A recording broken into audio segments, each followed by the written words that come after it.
नमस्कार मित्रांनो, आज आपण व्यावसायिक अर्थशास्त्र बिझनेस इकॉनॉमिक्समध्ये मागणीचे पूर्वानुमान डिमांड फोरकास्टिंग या विषयावर या मुद्द्यांवर आपण चर्चा करणार आहोत. साधारणतः मागणीचे पूर्वानुमान, विक्रीचे पूर्वानुमान हा एक मार्केटिंगचा, विपणनाचा एक फार मोठा भाग आहे आणि विपणन युगामध्ये अर्थशास्त्राचं फार मोठं महत्त्व आहे. कोणत्याही व्यवसाय संस्थेचा, कोणत्याही बाजार रचनेचा, मार्केटिंग स्ट्रक्चरचा जेव्हा आपण अभ्यास करतो, एखाद्या उत्पादनामध्ये बाजारात किती उत्पादन येतं आणि त्या बाजारातून किती उत्पादन विक्रीला होतं आणि किती नफा प्राप्त होतो याचा अंदाज प्राप्त करण्यासाठी अनेक प्रकारच्या ग्राहकांच्या मागणीच्या स्वरूपावर मागणीचं पूर्वानुमान हे अवलंबून असते. आजकालच्या काळामध्ये म्हणजे आधुनिक काळामध्ये ज्या काही वस्तूचं उत्पादन आपण करतो त्या वस्तूला ग्राहकाकडून मागणी येण्यापूर्वी किंवा बाजारामध्ये पोटेन्शियल कस्टमर्स कडून जी काही मागणी आहे ती मागणी येण्यापूर्वी आपल्याला त्या मागणीला किती ग्राहक अपेक्षेपेक्षा जास्त किती ग्राहक मागणी करताय याचा अंदाज घेणं अत्यंत आवश्यक आहे. बरेचदा उत्पादन संस्थेमध्ये अतिरिक्त उत्पादन होतं किंवा कमी जास्त उत्पादन होतं. कमी उत्पादन झालं तर पोटेन्शियल कस्टमर्स वाढले, प्रत्यक्ष ग्राहक जर वाढले तर उत्पादन विक्रीसाठी ते कमी पडू लागतं. परिणामतः व्यवसायामध्ये नुकसान सुद्धा जाणवतं. किंवा अतिरिक्त उत्पादन झालं तर उत्पादन पळून राहतं. तर ही संपूर्ण भाकिते किंवा ही संपूर्ण समस्या सोडवण्यासाठी उत्पादनापूर्वी किंवा उत्पादनाच्या विक्रीपूर्वी किंवा बाजारामध्ये ग्राहकांना जी काही मागणी येतं त्या मागणीपूर्वी आपल्याला त्याचं पूर्वानुमान, त्याचं नियोजन करणं, पूर्वानुमान करणं अत्यंत आवश्यक आहे. तर उत्पादन कार्य हे वस्तूला मागणी येण्यापूर्वी केलं जातं. सध्याच्या काळामध्ये उत्पादनाचं कार्य वस्तूच्या मागणी येण्यापूर्वी हे कार्य केलं जातं. प्रत्येक व्यवसायामध्ये ज्या काही संस्था आहेत त्या मागणी विषयक काही अंदाज मनाशी बांधून उत्पादन कार्याला प्रारंभ करीत असतात. आपण सुद्धा व्यवसायामध्ये किंवा आपण कामकाजामध्ये आपण सुद्धा जे काही ऍक्टिव्हिटी करतो तर त्याचे अंदाज म्हणजे एखादे गोल्स, ऑब्जेक्टिव्ह किंवा गोल्स सेट करायचं आहे, ते अचीव करायचं असेल तर पूर्वी before starting any activities we have to do the marketing, we have to do the forecasting. It might be business forecasting, marketing forecasting और पर्सनल फोरकास्टिंग. म्हणजे त्या स्वरूपाचं पूर्वानुमान करणं अत्यंत आवश्यक आहे. म्हणजे ग्राहकांकडून येणाऱ्या मागणीवर हे संपूर्ण विक्रीचा खप वगैरे, ग्राहकाच्या मागणीवरून विक्रीचा खप आपल्याला कळू शकतो. नफ्यामध्ये घट होते की विक्रीमध्ये घट होते की नफा होतो याचा अंदाज सुद्धा आपल्याला त्यामध्ये कळून येतं. आता भविष्य काळामध्ये अनेक अनुमान केले जातात, अनेक भाकीतं केलं जातं. ते वर्तमान काळासाठी सुद्धा आवश्यक असतं आणि भविष्य काळासाठी सुद्धा आवश्यक असतं. म्हणजे भूतकाळाची पार्श्वभूमी घेऊन आपण वर्तमान काळ आणि भविष्य काळ एक चांगल्या पद्धतीने मागणी विषयक अनुमान प्राप्त करण्यासाठी जे काही कृती करतो, ज्या काही कृतीचा आढावा करतो तो मागणीच्या पूर्वानुमानाने करतो. म्हणून काही लेखकांनी मात्र याच्या व्याख्या सांगितलेल्या आहेत. एखाद्या व्यवसाय संस्थेने उत्पादनाचे नियोजन करण्यापूर्वी बाजारातील भावी अपेक्षित परिस्थितीत उत्पादनाला किंवा मागणी निर्माण करण्याला त्या प्रक्रियेचा पद्धतशीर अभ्यास करणे म्हणजे पूर्वानुमान, म्हणजे मागणीचं पूर्वानुमान. आता इथे Philip Kotler, William Lazer, Joel Dean अशा अनेक विल्यम लेझर, फिलिप कोटलर अशा अनेक विचारवंतांनी, विद्वानांनी या विक्रीचे पूर्वानुमान, मागणीचे पूर्वानुमान याची संकल्पना स्पष्ट केली आहे. तर ते म्हणतात मागणी पूर्वानुमान म्हणजे एक दुसऱ्याचे पर्यायी किंवा प्रतिशब्द आहेत. मागणी पूर्वानुमानावरून विक्रय पूर्वानुमान करता येते. मागणीच्या पूर्वानुमानावरून विक्रीचे पूर्वानुमान करता येते आणि त्यांनी विक्रय पूर्वानुमान हेच मागणीचे पूर्वानुमान आहे असं म्हटलं जातं. म्हणजे विक्रय पूर्वानुमान हेच संपूर्ण नियोजनाचे केंद्रबिंदू आहे असं सुद्धा आपण म्हणू शकतो. म्हणजे निवडलेल्या एखाद्या प्रक्रियेमध्ये, उत्पादनाच्या प्रक्रियेमध्ये निवडलेल्या विपणन योजनेनुसार आपण ज्या काही वस्तू सेवांची निवड करतो किंवा ज्या काही स्वरूपाची निवड करतो, निवडलेल्या विपणन योजनेनुसार आणि बाजारातील गृहीत पर्यावरणाच्या आधारावर, म्हणजे जी काही भाकितं मांडले जातात, बाजारातील गृहीत धरलेल्या पर्यावरणाच्या आधारावर एखाद्या कंपनीच्या विक्रीचा अपेक्षित स्तर, म्हणजे एखाद्या व्यवसायामध्ये उत्पादनाच्या विक्रीचा अपेक्षित स्तर म्हणजे विक्रय पूर्वानुमान, म्हणजे मागणी पूर्वानुमान. तर या संपूर्ण व्याख्येवरून आपल्याला अशी स्थिती दिसून येते की एखाद्या बाजारामध्ये जी परिस्थिती म्हणजे विपणनाची परिस्थिती त्या योजनेनुसार, म्हणजे निर्माण केलेल्या योजनेनुसार भविष्य काळात वस्तूला किती मागणी येतं, किती अपेक्षित मागणी येतं किंवा एखाद्या वस्तूचा विक्रय किती प्रमाणात होईल याचं अनुमान जेव्हा आपण व्यक्त करतो त्याला मागणीचं पूर्वानुमान म्हणतात किंवा विक्रीचं पूर्वानुमान म्हणतात. म्हणजे मागणी क्रियाशील आहे की निष्क्रिय आहे हे त्या परिस्थितीवर अवलंबून असते. मागणी दोन प्रकारची दिसून येते, क्रियाशील मागणी आणि निष्क्रिय मागणी. आता क्रियाशील मागणी म्हणजे पूर्वानुमानात विक्रेते वेगवेगळ्या अपेक्षेनुसार खरोखर मागणी निर्माण व्हावी या दृष्टीने सक्रिय प्रयत्न करतात. एक चांगले योग्य म्हणजे पॉझिटिव्ह एफर्ट करतात. त्यासाठी ते वस्तूमध्ये भेद करणे, वस्तूची गुणवत्ता सुधारणे, जाहिरात देणे अशा अनेक प्रकारच्या उद्दिष्टांना ते समोर जातात. या एक मार्ग कसा आहे की पाईपलाईन तयार करावी लागते. म्हणजे एक मार्ग म्हणजे जाहिरातीचा मार्ग, गुणवत्ता सुधारण्याचा मार्ग, वस्तू व सेवा आवश्यक वेळी पोहोचवण्याचा मार्ग, एक विक्रीची पाईपलाईन किंवा मागणी निर्माण करण्याची एक पाईपलाईन निर्माण करण्याचा मार्ग या मागणीच्या पूर्वानुमानामध्ये दिसून येतो. आणि याला एक जाणीवपूर्वक आपल्याला विक्रेता काय करतो, विक्रेता किंवा उत्पादक जाणीवपूर्वक आपल्या बाजूने तो प्रयत्न करत असतो. म्हणजे नफा प्राप्त करण्याच्या दृष्टिकोनातून तो आवश्यक एफर्ट, इसेन्शियल एफर्ट, हार्डवर्क म्हणा त्याला किंवा मार्केटिंग जे स्किल आहे, मार्केटिंग स्ट्रॅटेजी आहे किंवा प्रोडक्शन स्ट्रॅटेजी आहे, हे निर्माण करण्याची तयारी त्या पूर्वानुमानामध्ये निर्माण करतो. म्हणजे इथे निष्क्रिय पूर्वानुमानामध्ये मागणीची वाढ करण्यासाठी कोणतेही प्रयत्न केले जात नाही. नकारात्मक भाव ग्राहकाकडून जर निर्माण होत असेल तर निश्चितपणे मार्केटमध्ये उदासीनता निर्माण होते, निराशा निर्माण होते. एखाद्या उत्पादनाबद्दल, एखाद्या वस्तूबद्दल, सेवेबद्दल निराशा समाजामध्ये किंवा ग्राहकांमध्ये निर्माण झाली तर त्या वस्तूच्या वस्तू निर्मात्याला फार मोठं नुकसान होतं.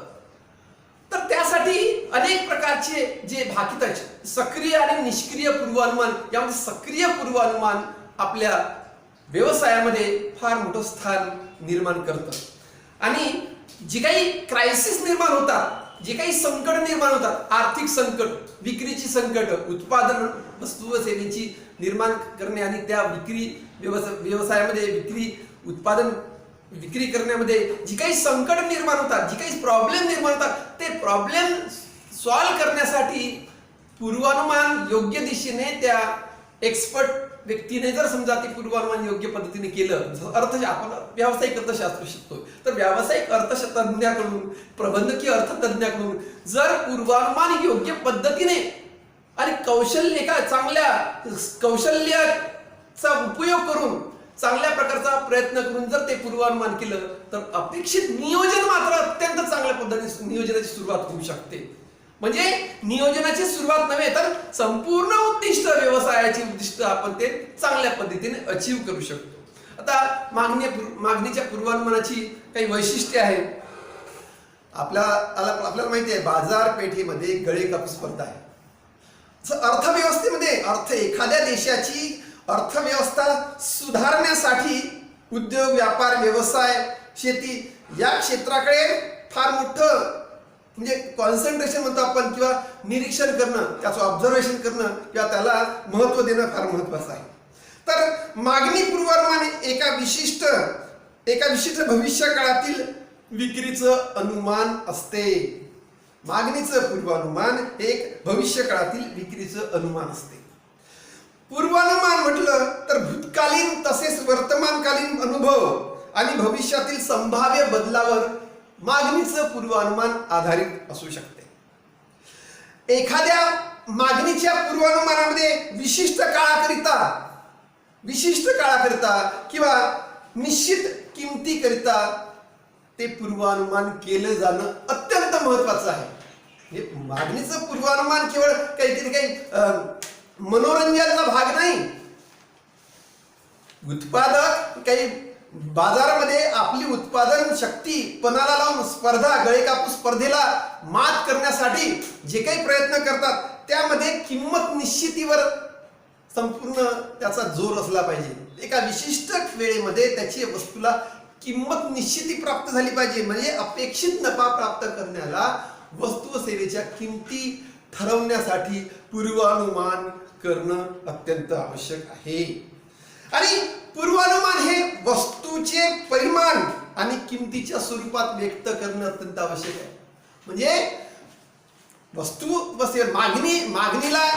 मागणी पुरवठ्याला जसं वस्तूच्या सेवेच्या किमतीने त्याचं संतुलन असणं आवश्यक आहे.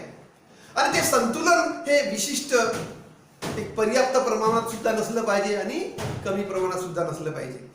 म्हणजे पूर्वानुमान हे शास्त्रशुद्ध तर्काच्या आधारावर मागणीचे पूर्वानुमान शास्त्रशुद्ध आणि तर्काच्या आधारावर असलं पाहिजे. विवेकपूर्ण मागणीचं पूर्वानुमान किंवा विक्रीचं पूर्वानुमान, एखाद्या व्यवसायाचं पूर्वानुमान हे विवेकपूर्ण असलं पाहिजे. सदविवेक बुद्धिपूर्वक जाणीवपूर्वक ते विवेकपूर्ण असलं पाहिजे. विवेकता असली पाहिजे. केवळ मनाच्या लहरीवर मागणीचं, व्यवसायाचं, विक्रीचं पूर्वानुमान ठरत नाही किंवा ठरवू नये.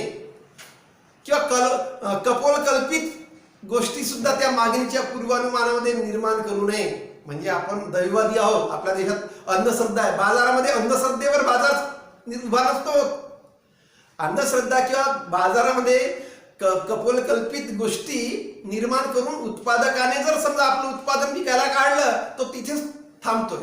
तो पुढे आपल्या व्यवसायाची उन्नती करत नाही किंवा तो प्रगती करू शकत नाही. म्हणून मागणी पूर्वानुमानासाठी सांख्यिकीय, स्टॅटिस्टिकल आणि मॅथमॅटिकल पद्धतीचा वापर करणं अत्यंत आवश्यक असते. म्हणजे मागणीचे पूर्वानुमान करण्यासाठी स्टॅटिस्टिकल सिस्टमचा आणि मॅथमॅटिकल सिस्टमचा उपयोग करावा लागतो. मागणी पूर्वानुमानामध्ये भविष्यकालीन विपणन कार्यक्रम लक्षात घेतले जातात. भविष्यातील जे काही विपणनाचे कार्यक्रम आहे, आता short term program, marketing program, long term marketing program, marketing information system, marketing strategies, या मार्केटिंग मिक्स, म्हणजे मार्केटिंग मिक्स या संपूर्ण पद्धतीचा अभ्यास, म्हणजे मार्केटिंग सिस्टमचा अभ्यास व्यवसायामध्ये करणं अत्यंत आवश्यक आहे. आणि ते मार्केटिंग सिस्टमचा अभ्यास करून जे गोल्स आहेत ते गोल्स अचीव करण्यासाठी मागणीचे पूर्वानुमान, demand forecasting, sales forecasting, marketing forecasting हे अत्यंत महत्वाचं आहे. कसं म्हणजे सर्वच मागणीचं पूर्वानुमान सर्वच वस्तूसाठी केलं जाऊ शकतं. उत्पादनाच्या प्रक्रियेमध्ये संपूर्ण प्रक्रियेसाठी मागणीचं पूर्वानुमान केलं जाऊ शकतं. तर अशा पद्धतीचे वैशिष्ट्ये, उद्दिष्ट आपण प्राप्त करू शकतो. मागणीच्या पूर्वानुमानाचा उद्देश काय आहे, ऑब्जेक्टिव्ह काय आहे, आवश्यकता काय आहे हे सुद्धा समजून घेणं आवश्यक आहे. कारण मागणीचं पूर्वानुमान वेगवेगळ्या कालावधीच्या आधारावर त्याचे दोन प्रकार पडतात. अल्पकालीन पूर्वानुमान आणि दीर्घकालीन पूर्वानुमान. या दोन पूर्वानुमानाची आवश्यकता व्यवसायामध्ये असायला पाहिजे आणि त्या व्यवसायातून त्या मागणीच्या पूर्वानुमानातून वेगवेगळे उद्दिष्ट आपण प्राप्त केले पाहिजे. त्याचं विवेचन आपण कसं आहे ते आपण समजून घेऊया. अल्पकालीन पूर्वानुमानाची आवश्यकता किंवा उद्देश. तर अल्पकालीन मागणीच्या पूर्वानुमानाचा जो अर्थ किंवा त्याचा जो म्हणजे जी काही त्याचे स्वरूप आहे, अल्पकालीन पूर्वानुमान साधारणतः हे 1 वर्ष किंवा त्यापेक्षा कमी कालावधीसाठी असू शकते. आणि भविष्यकालीन मागणीचा अनुमान करणे, जसं आठवडी, मासिक, 6माही किंवा वार्षिक अशा पद्धतीने प्रक्रिया, मागणीच्या पूर्वानुमानाची प्रक्रिया अशा पद्धतीने निर्माण करता येऊ शकते. तर मागणीचं पूर्वानुमान, अल्पकालीन पूर्वानुमान, त्याची उद्दिष्टे निश्चित कशी असतात? उत्पादन धोरणाची निश्चिती करणे, उत्पादनाच्या धोरणाची निश्चिती करणे.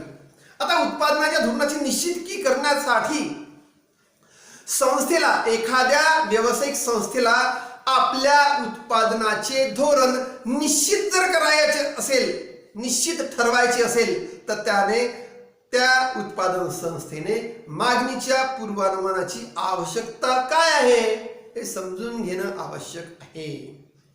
उत्पादित वस्तूच्या मागणीचे पूर्वानुमान करत असताना उत्पादनाची मागणी पुरवठ्याच्या संतुलनाने प्रस्थापित करणं अत्यंत आवश्यक आहे.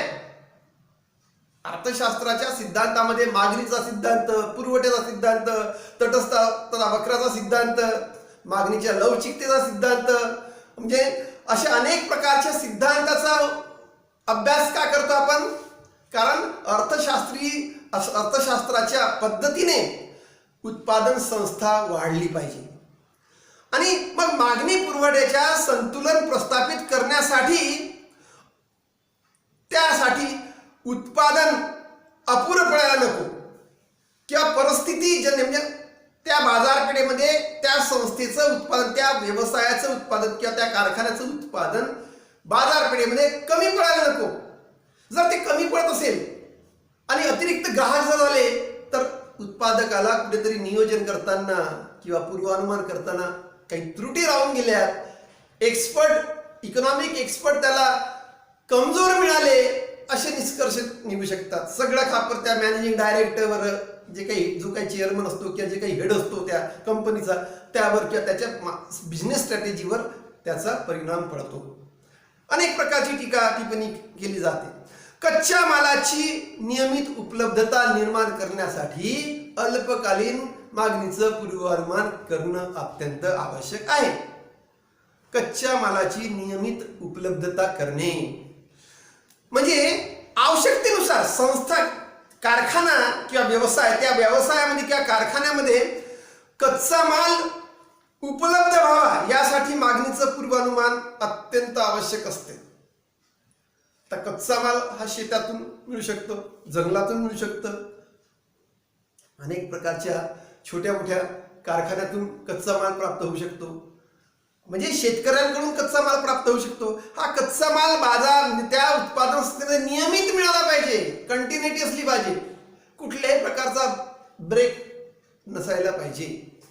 जर वेळेवर कच्चा माल, जर कारखान्यात निर्मित वस्तू प्राप्त करण्यासाठी, निर्मित वस्तू तयार करण्यासाठी जर कच्चा मालाचा तुटवडा किंवा तिथे जर खंडित प्रक्रिया झाली, तर निश्चितपणे त्या व्यवसायामध्ये, त्या कारखान्यामध्ये फार मोठं नुकसान होतं. म्हणून पूर्वानुमान त्यापूर्वी, म्हणजे उत्पादन सुरू करण्यापूर्वीच पूर्वानुमानाची रूपरेषा एका निश्चित धोरणाप्रमाणे सैद्धांतिक मार्गाने, वैज्ञानिक मार्गाने त्याचं अध्ययन करून पूर्वानुमान करणं अत्यंत आवश्यक असते. म्हणजे कच्च्या मालाची साठ्याची किमान पातळी किती आहे, महत्तम त्याची मात्रा किती आहे याची निश्चित करणे अत्यंत आवश्यक आहे. उत्पादनाच्या वेळी कच्च्या मालाचा तुटवडा जाणवणार नाही, त्याची पार्श्वभूमी समजून घेणं आवश्यक आहे. अनावश्यक साठा सुद्धा गोदामात पडून राहणार नाही याची सुद्धा खात्री करून घेणं अत्यंत आवश्यक आहे. म्हणून माल संग्रहणाचा तसेच कच्च्या मालाच्या खरेदीचा खर्च सुद्धा कमी करणं अत्यंत आवश्यक आहे. या प्रक्रियांना समजून घेण्यासाठी अर्थशास्त्रज्ञाची त्या उत्पादन संस्थेमध्ये अत्यंत जिकिरीची आवश्यकता असते. पुरेशा श्रमिकांची व्यवस्था करणे, पुरेशा श्रमिकांची व्यवस्था करणे हे सुद्धा उद्देश असतं. आता पुरेसे श्रमिक म्हणजे काय? अनेकदा श्रमिकांची व्यवस्था करण्यासाठी मागणी पूर्वानुमानाची आवश्यकता असते की नसते हे त्या परिस्थितीवर अवलंबून असते. साधारणतः मी सांगितलं की सक्रिय पूर्वानुमान असणं आवश्यक आहे. सक्रिय प्रक्रिया म्हणजे पॉझिटिव्हिझम त्या व्यवसायामध्ये त्या संस्थांमध्ये असणं अत्यंत आवश्यक आहे. म्हणजे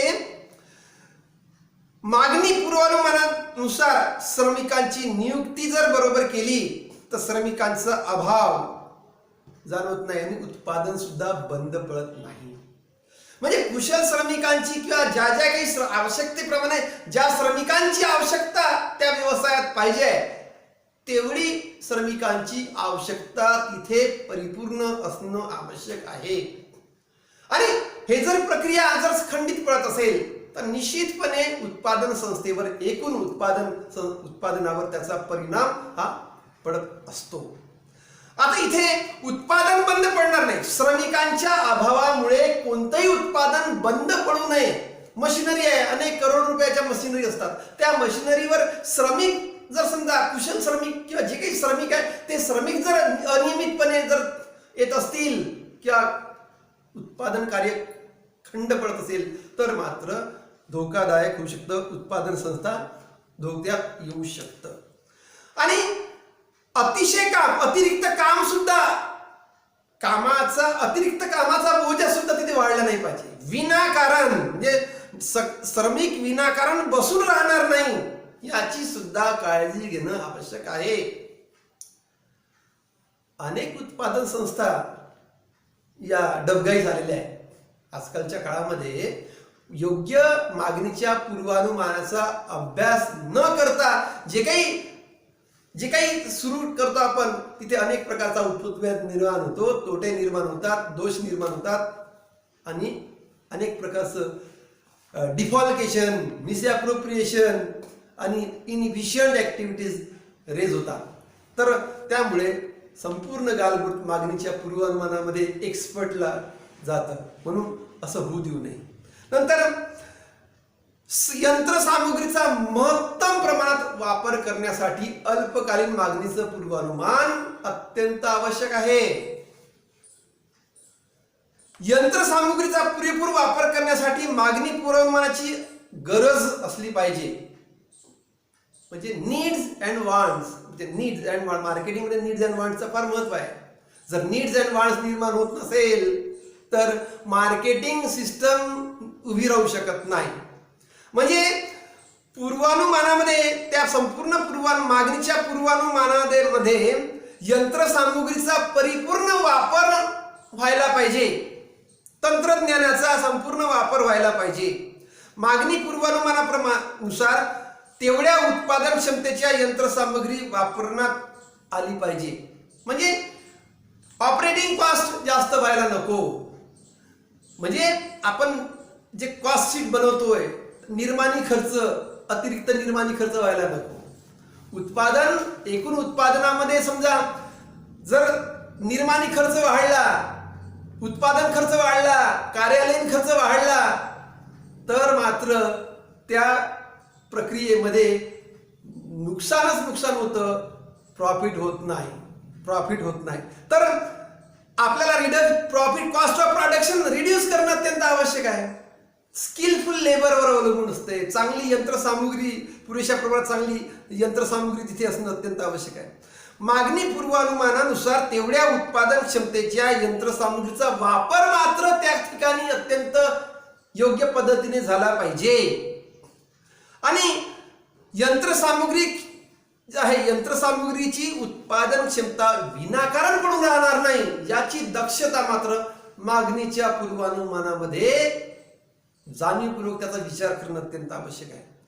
किंमत धोरणाची निश्चिती करणे, वस्तू व सेवेच्या किमती त्याच्या धोरणाची निश्चिती करणं अत्यंत आवश्यक आहे. कारण किमतीच्या धोरणाची निश्चिती करत असताना निश्चित करत असताना मागणी पूर्वानुमानाची आवश्यकता किती आहे त्याचा विचार करणं अत्यंत आवश्यक आहे. मागणी पूर्वानुमानावरून उत्पादकाला बाजाराच्या परिस्थितीचा अंदाज लावता येतं.